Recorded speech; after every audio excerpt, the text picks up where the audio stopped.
welcome.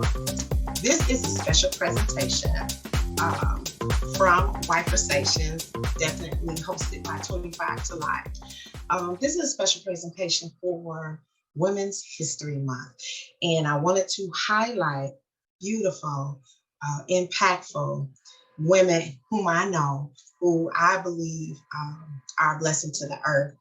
And so today I am fortunate and overwhelmed with joy and appreciation to be able to talk to a very good woman who I've met through other people, and God has allowed us to establish our own relationship.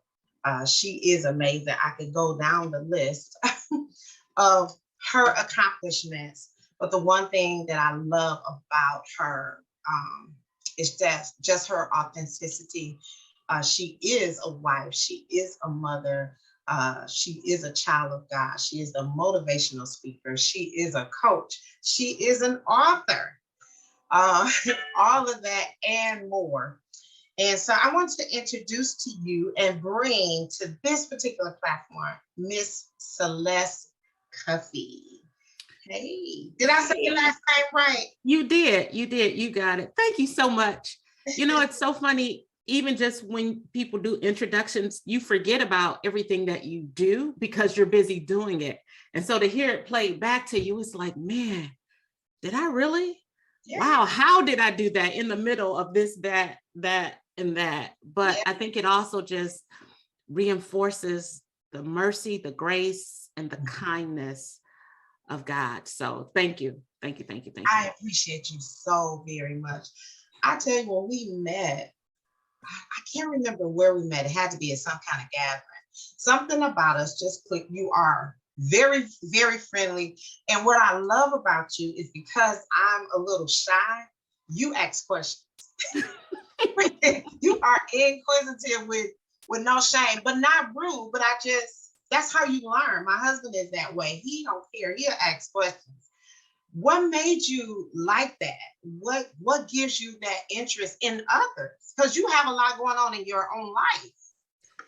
You know, to be perfectly honest with you, that has not always been my story. Okay.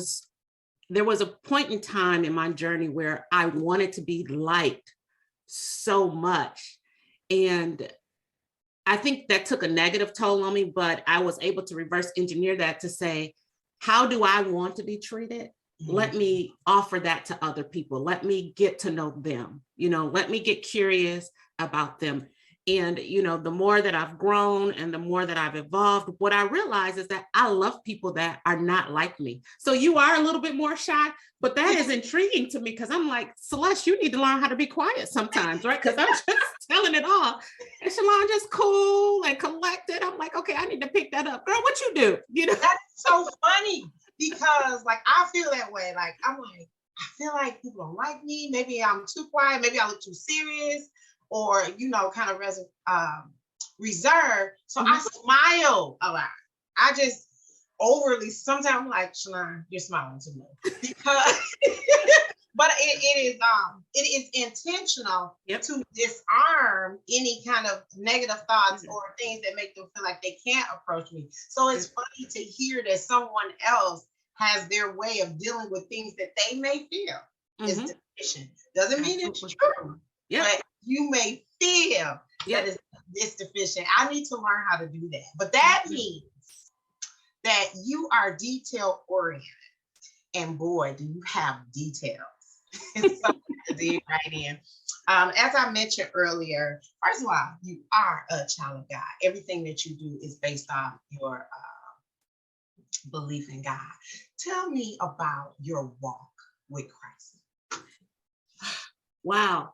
So, what do you want to know? The thing is that when I was introduced to him, like seriously introduced to him at 15, it was, again, the thing that wasn't like me. So I was so curious about it that I jumped in both feet, trying to learn and absorb and get to know him. And when you do that in a community atmosphere, sometimes you start to learn the traditions of the community, the norms, Yeah. of the community rather than really, really learn him.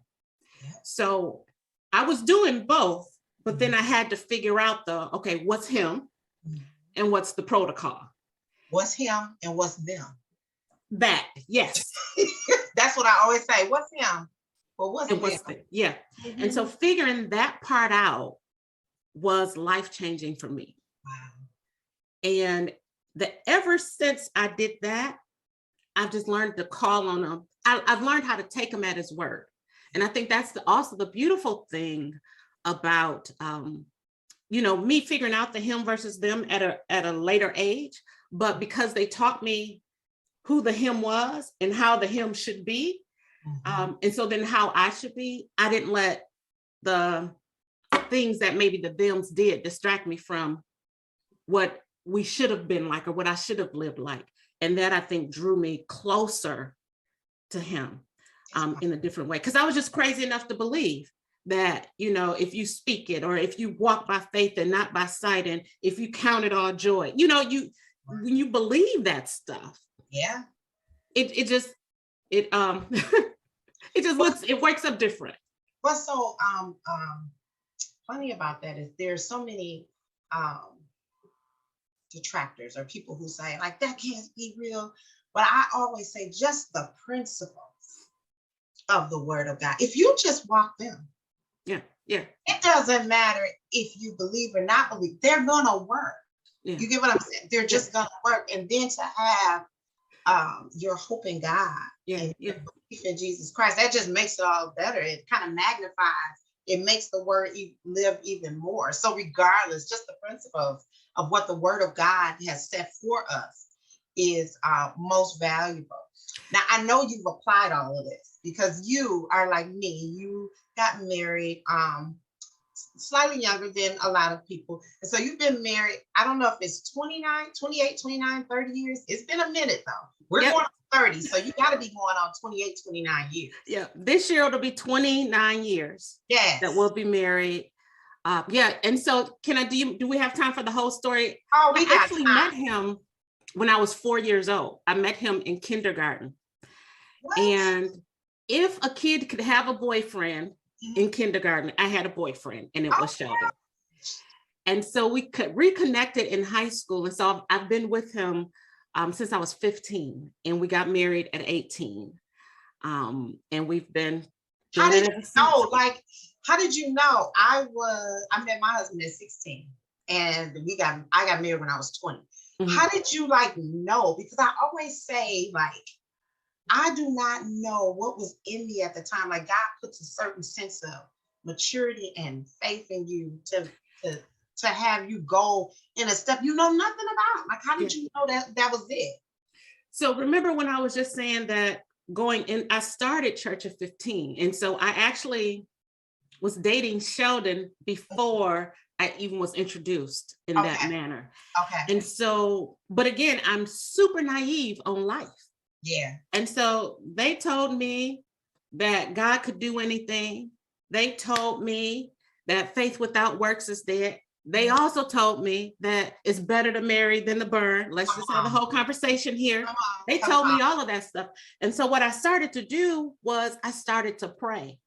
So now, God, I recognize that I'm 16, 17 years old, but I believe that this is the person that you gave me. And so if this is truly the person, then I need you to give me a sign, or we need to do something different. We need to break up.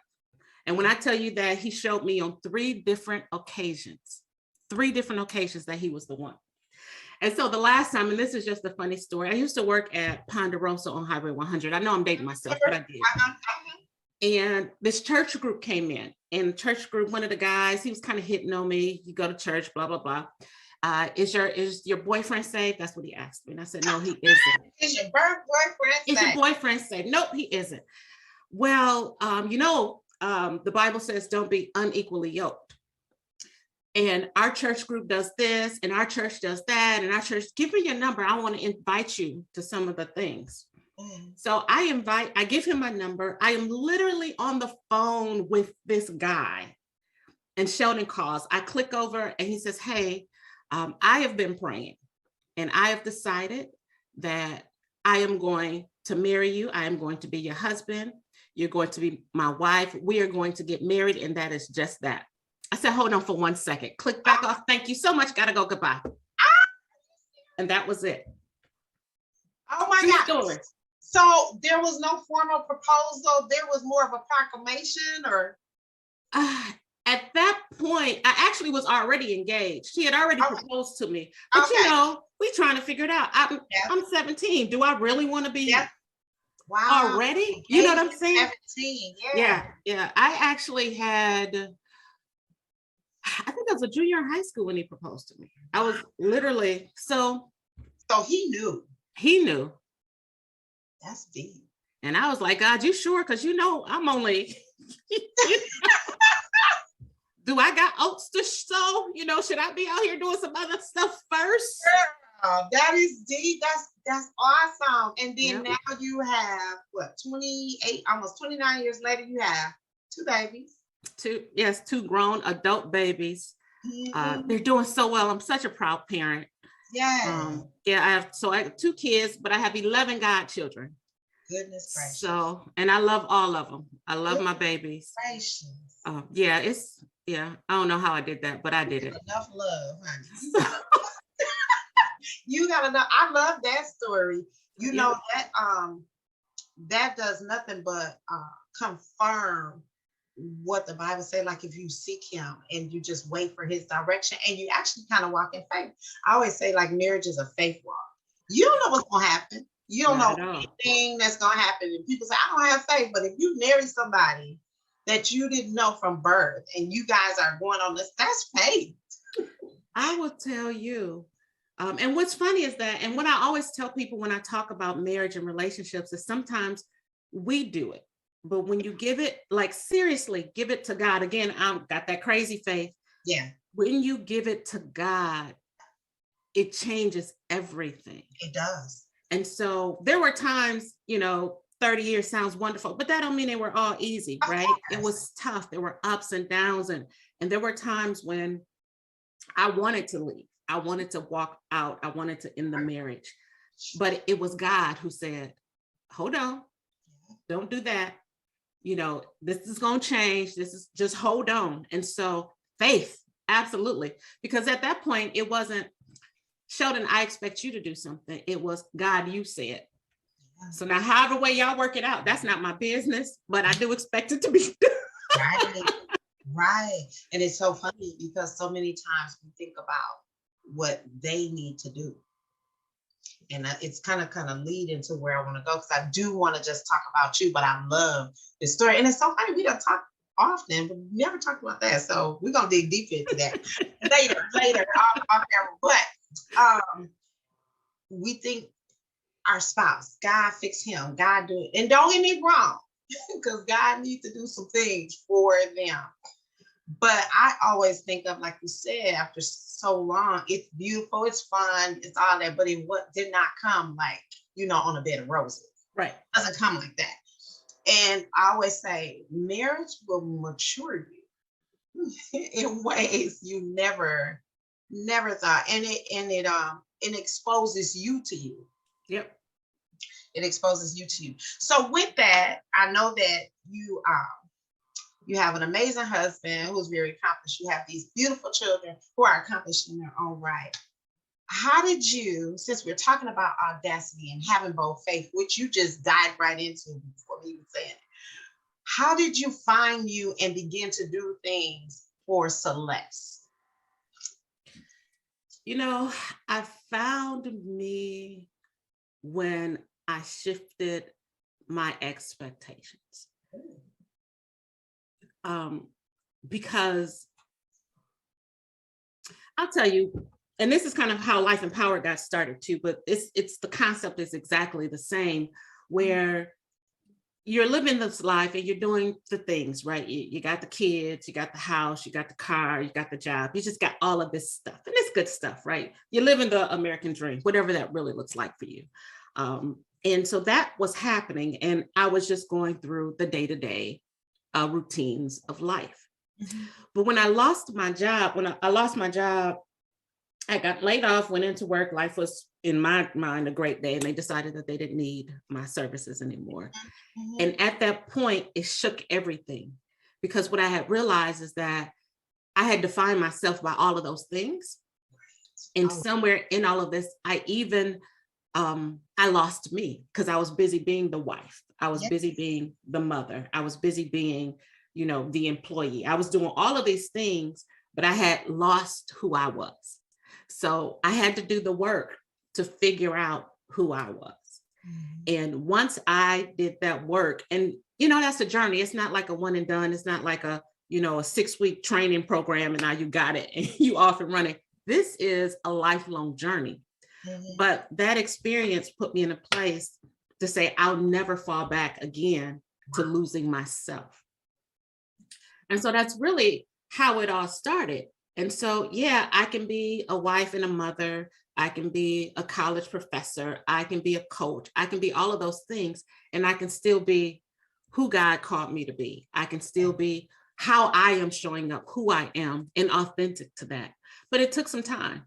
It Mhm. really took some time. And it takes an awareness of that you lost yourself. Absolutely. And I always say, like, there's no timeline on you finding you. Sometimes we put so much pressure. By this age, you should be this. By this age, you should be that. By this, and if you have this, then these, but you don't know what's gonna trigger your awakening. So Exactly. that's really Exactly. that's profound. And so then we have life empowered. Yep. Let's talk about that. First of all, I've been to two Mm-hmm. what are they called? The annual. DIY conference. Yep. Entrepreneur in You. Yep. Love them so very much. Thank you. Guys, you got to get to her website. We'll talk about that at the end. I'll definitely put it in the notes, but they are so empowering. It is not prejudice to what you do. It is really like, I don't care where you are in life, these things, these tools are going to help you. Tell me about Life Empowered, because when you talk about it, like, you light up. You know why I light up and I talk about it so passionately? It's because that was birthed out of me finding who I was. And so now I get to do a thing that reflects who I am, right? So I have this theory, and this is what I always say. I say, it doesn't have to be that you're your own, that you're self-employed, but I just believe that in the course of a 40-hour work week, in the course of a 10-hour work week, whatever that is, you ought to enjoy what you're doing 80% of the time, right? There's always going to be some stuff, but you ought to be enjoying and loving what you do 80% of the time. And if you're not doing that, you need to check what you're doing. You need to check your why, and you need to figure out if you need to make some different decisions. And so Life Empowered enables me to enjoy what I'm doing. I would probably say 95% of the time. I love doing what I do. I love empowering people. I love training. I love developing. I love coaching. I love that. I live for it. And the thing is that sometimes we just feel like we don't have anybody. We don't, we don't have any connections that we can trust that can help us. And just to be that trusted advisor for people, it's an honor and it's a privilege, and I don't take it for granted at all. So for me, this is my happy space. Oh my God. I know it's your happy space. When I went to the first one that I attended, I know it's not the first one you've done, because this has been established since what, 2010, 12, 2000. Oh my God, you've been doing 16. it so long. I have to think back 16. So, well, Life Empowered has been around since 2012. The EIY conference started in 2016. Okay. Yep. So when I went the first time, I was in a transition. And so I was like, maybe I should do this. And I'm talking to my sister. I'm like, And when I went, it just like woke up something inside of me. And it also confirmed for me that there is something else inside of you. And you talked about earlier how sometimes you define yourself by all these other things, and you don't even know that there's something else on the inside of you that is trying to get out. Yep. And so I really love how you present this particular conference, because even if you, like you said, you're not entrepreneurial or you're not, self-employed or, all of those things, it really is just like awakening for you. Like, hey, you, Yeah. whatever going on inside of you, because all of your speakers are not entrepreneurs. Absolutely. Most of them, are committed to different companies and they serve in different capacities. And I think that with the season that we're in these times, everyone pushes entrepreneurs. So then if you're not one, you feel like, well, I'm not valuable to the earth. Yeah. I love what you push. And it's so funny that you say that, because I always tell people entrepreneurship is not for everybody. And here's the thing, if you can find a company that you can do what you love to do 90% of the time, and your paycheck gonna come every 2 weeks, why not? You know what I'm saying? Right. You don't have to be chasing people. No. My paycheck gonna come whether I'm sick or whether that don't work right now for me. Not yet. Right. Not yet. Yeah, not yet, but it's coming. But either way, I think that there's so much to be said about still working for organizations, and as an entrepreneur, I work for organizations. So I need them. Right. And I thank God for the clarity coming from someone who's done both. What I mean? Who's done both and who still does both. Yep. Now, okay, so we got Life Empowered, and you're just not even mentioning that you are an amazing author. Now, I thought it was 2 books, but of course, as I'm looking, I'm like, wait a minute, I didn't see this. Okay, so we have the book, The Risk to Be Great. Yep. We have the book, Looking Back Then Moving Forward. I love. Yep. Thank you. Just the title alone. Yep. Looking back, because you got to be honest about what happened, what's going on. And then, girl, that will preach any day. That'll preach any day. That's the preacher in me. I like it. Man. And then the book of Extra. Yep. And then you have something that helps people who want to publish their own. Yep. Yeah. Okay. It's your God. Thank you. Oh. Yeah, thank you. So, and it's so funny. Each of them have a story. Yeah. Each of them have a story. So looking back, then moving forward, when I was talking about a little bit of the job transition that I went through and the reawakening, that book was my healing. So here, it's so funny. I remember I didn't have a job, so I had plenty of time on my hands. I was working out. I was super health conscious. You're still good, But my feelings were so hurt, because at that time, you don't think of things like that as just a business decision. For me, I internalized it, like, what's wrong with me that they didn't want to keep me? Why am I not valuable enough to remain, at this company? Like, I had all of these really negative self-talk, all of this emotion that I was dealing with. And so a particular day, I literally had like a giant beach towel, and I threw it over my shoulders and I started to write. So when I say that I wrote that whole book in one day, tears, face wet, everything, but it was my healing for me, because I had to look back over my journey and understand where I was and what happened and how can I help somebody else. Yeah. So at the end of every chapter, there are a few questions, because it's like, now that I've experienced this, I'm looking back, I've learned my lesson. Right. So it's experiencing life, learning the lessons, and then helping somebody else. Now that I've been through this, how can I help you so that if you do have to go through it, it won't be as painful, or you won't feel as alone. You know what I'm saying? Yeah. So that was looking back, then moving forward, just really kind of changing the trajectory of where I was, my mindset and everything. Mm-hmm. The book of Extra is really a book of just motivational thoughts and insights. I was building my website, and I had a lot of course, I'm partial, right? I had a lot of good insight that I thought would be helpful for life experiences. And so I took that and I put it in a book. Yeah. The book on how to write. So how to publish your own book, self-publishing. What's funny about that is I was invited to speak about that topic at a event. Mm-hmm. And so I was like, Sheldon, guess what? I've been invited to go and speak and talk about, you know, how to publish your own book, self-publishing. I'm so excited. He was like, but you've never published your own book. And I said, point taken. So I wrote the book on how to publish your book and then published the book. Come on. So then you can't say that I'm not qualified to do what I do.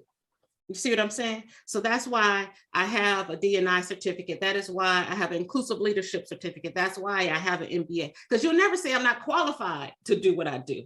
Now, you may not want me to do it, but you won't be able to say I'm not capable. I didn't put the work in. Exactly. So anyway. That's Proverbs 31 all day. I mean, listen, she was cute and all that, but she was about her business. She was making things happen. And I really love that. And it's so much more than about taking care of your man and making sure your kids eat, which you take care of your man and you make sure your kids eat. But it's my slow cooker is king in this house. Everybody eats. Air fryer for me. Air fryer. And air fryer. Once they put it in the stove form, like your stove can have air fryer, broiler. This, oh baby, they bless my life. So I get it. So I get it. Absolutely. Okay, so now so the last book, one more book. I'm sorry. The risk to be great. Yes. The risk to be great is really about building relationships so that you can shift. And understanding, you know, people always talk about they fear failure, but success is risky too, because there's some different responsibilities that we may not have actually considered. Right.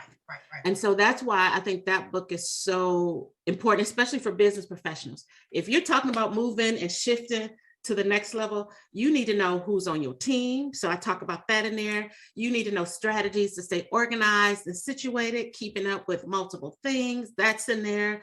It also just talks about building and strengthening relationships, because none of us get here alone. We all need somebody. Right. So how do we do that? And so, so that's the last one. Yeah. 4. They're 4. and I know, like, just hearing you talking, I see your excitement, definitely feel your passion. There'll be more. I see your face. I can't feel it, but I know God put, if he haven't already, put some things in your heart. Man, I'm only 2. I gotta get going. You know what? I'll tell you, when you start to write your story, you just don't know who it will help. Right. And I think that that's the thing. Even if I don't know your name, even if I don't know your pedigree, where you came from, if I can offer you something that can help you, why not? Yeah. You know what I mean? It doesn't cost you anything to be kind. It doesn't cost you anything to offer support. Yeah. And that's what my life is. I believe that each and every one of us have a purpose. And I say we all have the same purpose, which is to serve. We're all here to serve. Now, how we do it looks different, but I think that that's what we're all here for. And so I want to live a life of service to this earth, to the people around me. Service, making an impact, even to one person. Because if you do the one person and then they touch the thousands, or they touch the million, I mean, you've done your job. And so I want to let you know you definitely on the right word, because you've done that for me. And I think about different people that I know you, and how first of all, they're going to be so excited to watch this exchange, because you're definitely alike. One person I can just think right off is my daughter. I mean, I love her. You're just a star on top of the Christmas tree for her. So I appreciate that, because that from the heart reaches the heart. Like, it's a real thing. And so that was the whole point of wanting to talk to you when I was doing, pulling up some notes and all of this. And I'm putting your name and just compiling all this information together in one of my one of my files. So I'm typing in your name, then your name came up. I'm like, how's her name already in here? And I look back and it was November 2020 when I initially thought about talking with you. Wow. And I'm like, what? I totally forgot. But it just lets me know it's a God thing. It lets me know that his timing is impeccable. Yes. Yeah. November 2020. So I'm like, what is going on? I'm typing in her name. Why is her name coming up? And I'm trying to find some tissue, trying to keep from tearing up, fooling with you. I'm serious. I just did that. I was trying to compile everything. And when I looked, I had wrote the invite letter, everything. So I don't know what happened. I don't know. It just lets me know that God is amazing. And what I really believe, which we're just going to touch a little bit on, is that he lets you develop. Mm-hmm.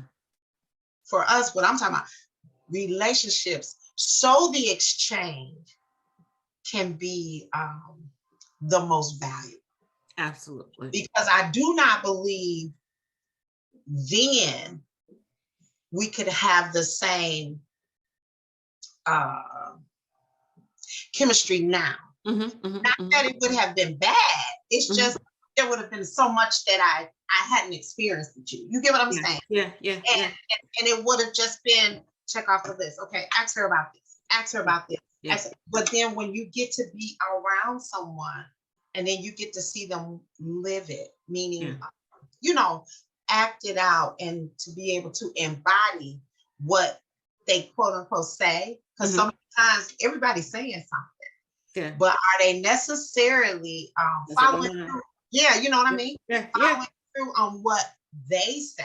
Yeah. And so I just want you to know that, like, you've been on my radar for, almost 2 years in regards to that. I mean, I know I don't longer, but in regards to that. So I think that this is such a God thing. And it just leads me into relationships. You talked a little bit about the risk to be great mm-hmm. and why you wrote it and how to be able to develop partnerships, connections, mm-hmm. relationships. And I see you do that, especially with women, girlfriends, sisterhood, maintaining long relationships, which sometimes women take for granted. I know you've heard it too. I don't get along with women. I don't like women. Yeah. But you're a woman. There's that, right? Tell me like how that circle, not a particular circle, but just making sure you maintain your girlfriend tribe. Mm-hmm. How does that add to you? One of the things, I literally just said this the other day. I was talking to my girlfriend. I said, we often talk about, Acts where you shall be witnesses in Judea and Samaria and the uttermost parts of the earth. And I said, it's unfortunate sometimes that we say that, but we forget or we treat people negatively because they're not like us. Not thinking that if you are in every different part of the earth, you are geographically different, you are culturally different, your language might be different. And these are all things that we're using to divide us when they really should bring us together because it's complementary. Right. And so there's some things that you bring to the table, Shalon, that I don't have. And so that's complementary. So I need you in my space because you will help temper me, and vice versa. And so I'm able to gravitate to people that are like me and that are not like me because there's so much value in everybody. And I think there's something to be said. And I've learned how to look at people and not look at their flaws. Right. Look at what their value is. Yeah. To look at their kindness, look at their heart, look at the total person. There's a saying that goes, a broken clock is right twice a day. Right. So it don't always have to be perfect, but there's a couple of times. So it's not all bad. And sometimes we treat people like they're all bad. And it's just a misnomer. We all have flaws. We all have failures.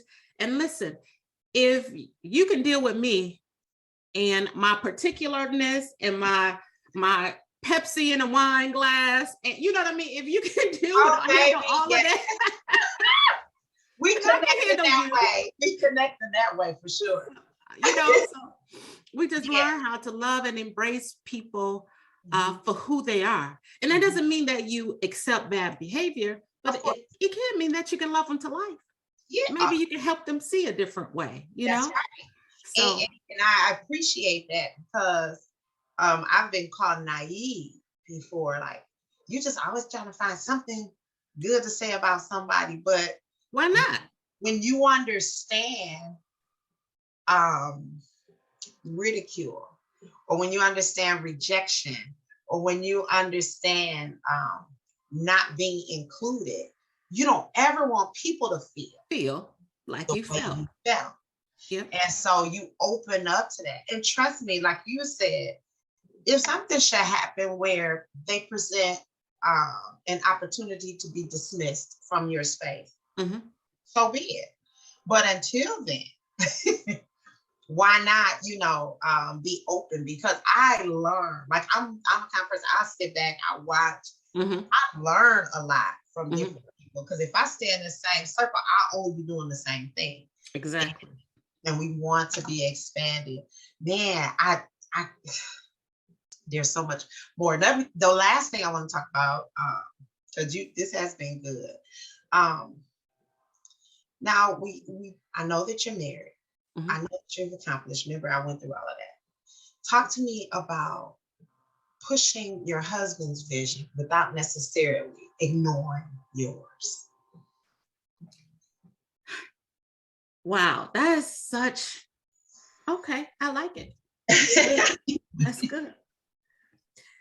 We are, Sheldon and I. And let me say that I want to do this for you, because I'm not saying that there's two visions in a home. That's not what I'm No, I get it. I know you get it. Yeah, I get it. Trust me. Because, it'll be like, two visions, the house divided can't stand. That's not what I'm saying.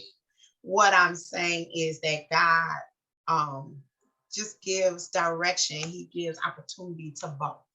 So now let's go. Yeah. So let me start with this.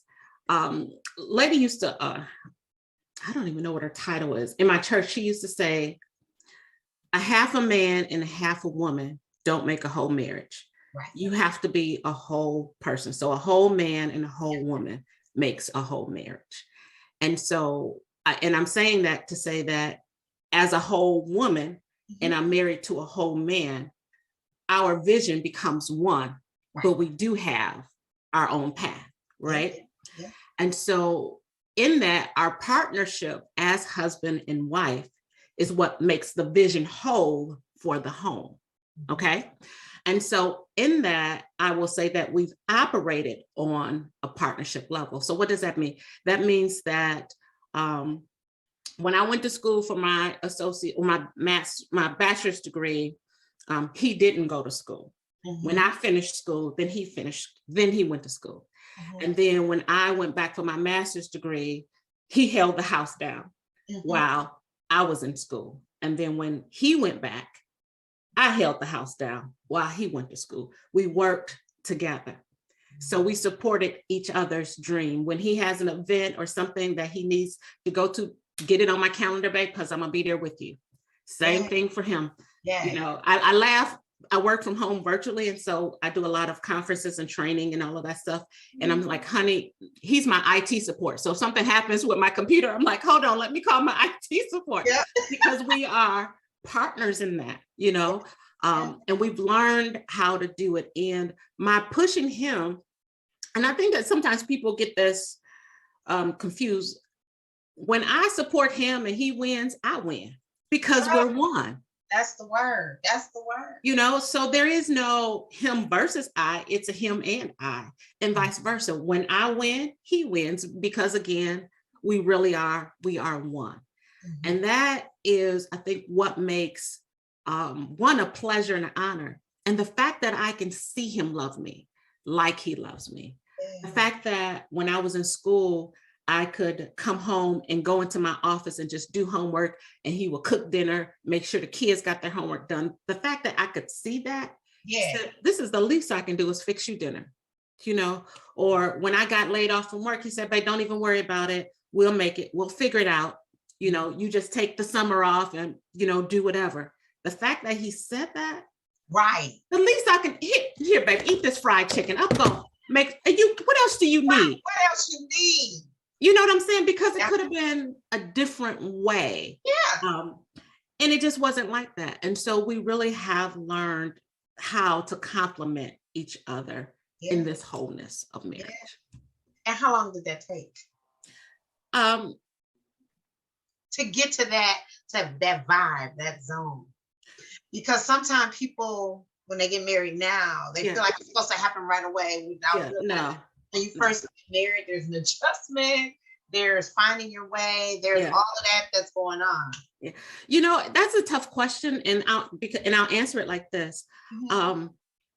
Marriages don't just happen and stay. You know what I mean? So you can have a good place and be in a good place today, and tomorrow it could shift to something different. That's whether you married it for 2 years or 20 years. And so this is a constant intentional journey. So it's there, but we have to work to keep it there. And I think that's what's important to know. So there's no how long did it take? It's how are you maintaining? Because if you know what I mean, how are you keeping that up? Because just because he did it for my bachelor's degree don't mean he would have done it or he had to do it, right, for my master's degree. And now I'm going for my doctoral degree. It don't mean he has to do it now, you know. So it really is. And the dynamics change. Exactly. Because like you're saying, the dynamics change, but what I want to say before I even hit on that is that you've built a foundation of partnership. Yeah. Yeah. And so now that the dynamics has changed, well, he doesn't need to be at home feeding the kids or whatever. But there's still nothing wrong with every now and then you coming home to a dinner, but now he don't have to cook it. Y'all can go out. You know what I'm saying? Exactly. And I look at it when I'm asked about, I'm like, it's an evolution. Yeah. You evolve into this, into that. Yeah. And I believe as you started off initially in this conversation, you talked about, you know, having God and in your marriage and praying about it. If you really keep God in the midst of it, He'll give you what you need for the season that you're in. Yep. Absolutely. So there's this book called 2 Fleas and No Dog. Oh. And the author of the book his name is Craig Hill. Okay. And the book talks about 2 fleas who are angry because they live on blood, right? And they are trying to suck blood from each other, not going to the source, which would be the dog. And so we've learned how to go to the source, to your point, when there was a need and not expecting that particular thing from the other partner, right? So sometimes we expect God things from our spouse, which that's not their place. That's enough right there. So that's good. Yeah, so it's a process of time, and I think you hit it on the head, evolution. And just to that point, the other thing that I will say is that there was a time when I cooked every day or almost every day, right? Yeah. I don't do that now. And in some relationships, they say, oh, they changed, they don't cook anymore. The dynamics have changed, but the people haven't aligned with the shift in the relationship. And so one of the things that Sheldon and I have done really, really well is we've stayed current with each other. Right. You know, yeah. We've managed the shifts together. My favorite color used to be pink. Now it's purple. He can't come in the house with pink roses. I need you to bring me my favorite color. And we got to learn how to be agile and adapt. And we talk about, you know, so many of my married friends, especially those of us who've been married a while. We talk about that all the time, how we change a little bit, and women more so than men. Because of all, you know, we got the hormones working too. And we have to be honest about the change. And the one thing I really want to take home from what you just said is you can't expect God things. Your spouse. That is one of the greatest tags that I have heard. And somebody may have said it, but today I heard it. Because I don't want nobody, well, I've heard that, it's just that really blesses me. And I know it's going to bless so many others that you can't expect God things from it. It takes the pressure off. Yeah. And when you do, look at what happens. Right. And there's disappointment. Then, he can't be the one that God gave me because, he didn't turn water into wine. That wasn't his job. So, oh my God. Absolutely. So good. Okay. Leave us with what makes you so audacious. What makes you maintain your audacity? What makes me audacious is my faith in God, first and foremost. And second of all, and this is going to be the collective, my support system, right? So my husband, my mother, my grandmother, my family, the women that are around me, the confidence that exudes them, they lift me and then they push me. And I think that's what it is. Oh, Miss Celeste. Yeah, those people. So good. I love the lifting and the pushing, honey. I love it. Because don't push me first. Yeah. Lift me and push. And sometimes you lean on other people's confidence when you don't have it. Oh, you got this. You can do this. Yeah. So I'm like, can I? Okay. Because you said so. Because you said so. And I know you're going to be right there. I know you helping me. Like, if it don't work out, I still got to, I got a group around me. I got a village. I'm a firm believer of the power of the village. It matters. I am so grateful. I'm so grateful for this time, and I'm thankful for what you have shared with us. Thank you. It's most valuable. You are definitely life empowered for sure. Like your organization and what you do is evident through how you live. And so I appreciate you. Thank you for sharing. Thank you so much.